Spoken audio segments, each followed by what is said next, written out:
E está pesando, viu, Gabriel? Muito. Nosso analista de economia, para falar inclusive sobre algumas medidas, Gabriel, que já vêm sendo discutidas. Como a Marina nos conta, há semanas a gente está acompanhando os debates lá em Brasília. Também estamos com a Basília Rodrigues com o olhar da política aqui nessa nossa conversa. Algumas medidas que já foram faladas, por exemplo, isenção da tarifa de importação de óleos vegetais, o que é apontado como algo que teria um efeito muito limitado. Já se falou sobre a possibilidade de taxar exportações, o que foi criticado e descartado pelo ministro da Agricultura.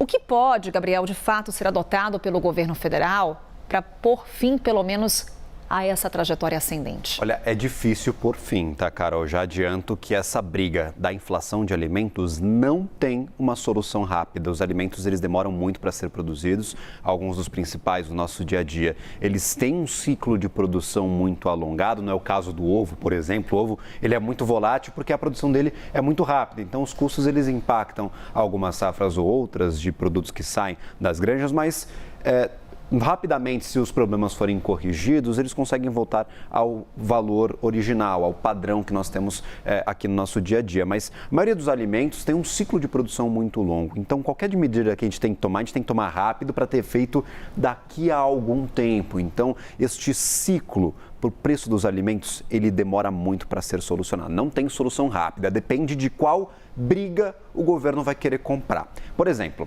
para atender às demandas dos supermercados, uma das sugestões é permitir a venda de remédios sem receita para aumentar a margem dos supermercados e assim para o supermercado ter espaço para reduzir um pouco os valores dos alimentos vendidos direto na gôndola para o consumidor final. Mas aí compra a briga com as farmácias. Você vai querer comprar essa briga? Essa é a intenção do governo, comprar uma briga com outro setor para resolver o problema da inflação dos alimentos?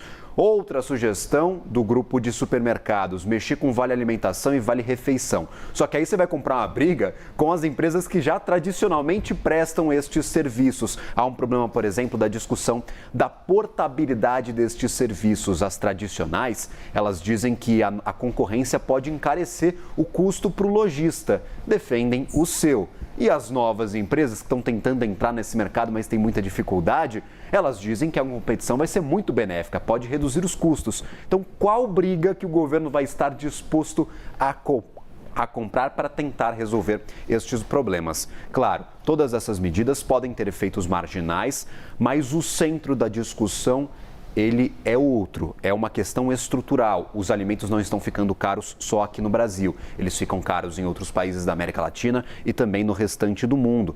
Tá tudo mais caro, Carol. Se a gente olhar para antes da pandemia, parece que os alimentos subiram metade do valor, subiram 50%, é exatamente o que a gente tem ali como uma média da inflação destes últimos anos, desde o início de 2020. O salário não acompanha, o alimento está ficando mais caro e o rendimento não acompanha essa valorização.